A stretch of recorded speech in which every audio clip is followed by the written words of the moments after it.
you are statistically likely to be less popular and less happy than your own friends. Think about walking into a crowded room. Almost immediately, your eyes are drawn to the center of the action. There is usually one person holding court, laughing, effortlessly navigating conversations while the rest of the room orbits around them. Watching them operate often triggers a quiet sense of isolation. You start wondering why your own social life feels so much smaller by comparison. The same thing happens when you open your phone. You swipe through a continuous feed of people you know taking lavish vacations, landing major promotions, and living vibrant, fully realized lives. Staring at that glowing screen can leave you with a distinct, sinking feeling that you are falling behind in a race you didn't even know you were running. This chronic sense of inadequacy is not a personal failing. It isn't a defect in your psychology. It is a perfectly predictable reaction to the specific way our environments are structured. Consider a completely different scenario. A novel virus enters a densely populated city. It moves silently through the crowds, jumping from host to host. During the 2009 H1N1 influenza season, researchers tracked an outbreak sweeping through Harvard University. They discovered that the virus didn't spread randomly. It manifested in one specific group of undergraduates roughly 2 weeks before it hit the broader campus. Those students didn't have weaker immune systems, and they weren't victims of bad luck. Their early infection was entirely dictated by where they sat within the campus social structure. A pathogen has no brain. It cannot target victims. So how did it manage to find this exact subset of people before everyone else? The mathematical pattern of this spread was so reliable, researchers used it to forecast the epidemic's peak 46 days in advance.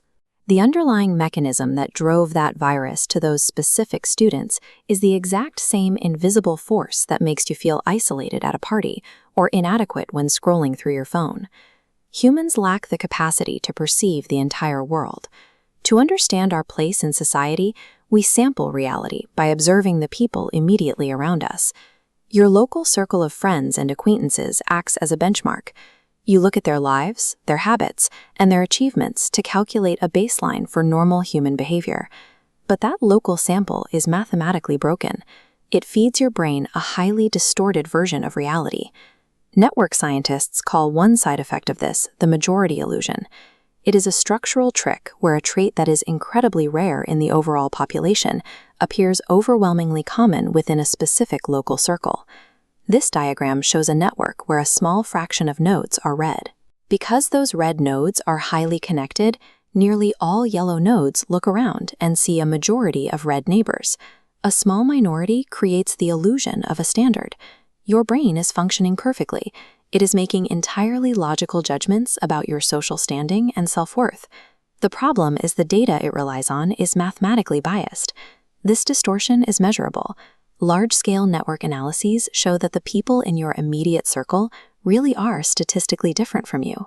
In a study of nearly 40,000 Twitter users, researchers tracked sentiment and discovered a widespread happiness paradox. The data proved that, on average, individuals' friends genuinely expressed more happiness and positivity than the users themselves. These charts show the plotted margins for both the global and local friendship paradox across multiple real-world networks.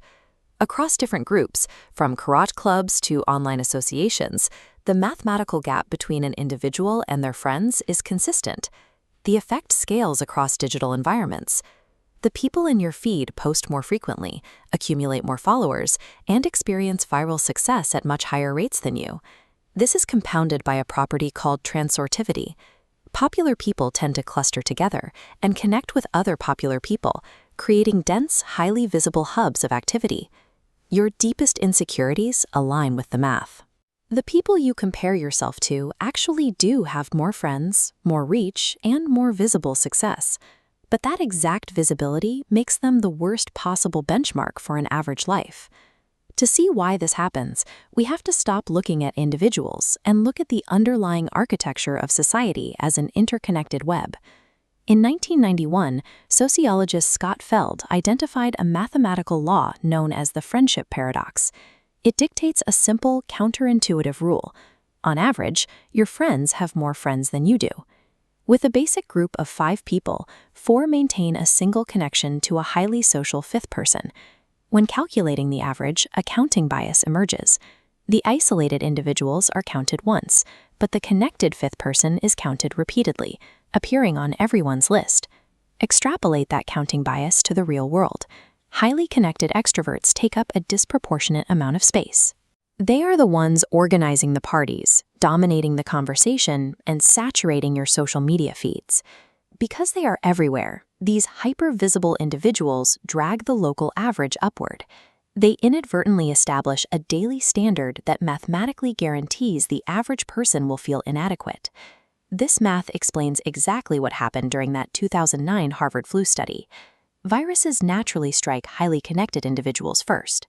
An infection entering the fringe takes one step to reach a central hub, then explodes outward. The pathways transmitting a physical virus transmit everything else. Viral trends, wealth, and perceived happiness all concentrate on these exact same central hubs. Meanwhile, the quiet, average majority remain dim and isolated on the edges of the network. They make up the bulk of the actual real world, but they are practically invisible to you because they lack the sheer volume of connections needed to be seen. The visibility trap is just a byproduct of network architecture. It is a structural counting error, not a reflection of your worth. The next time you look around a room or scroll through a feed and feel like you are falling behind, remember the bias of the network. You are not failing at life. You are simply comparing your reality to a mathematical illusion.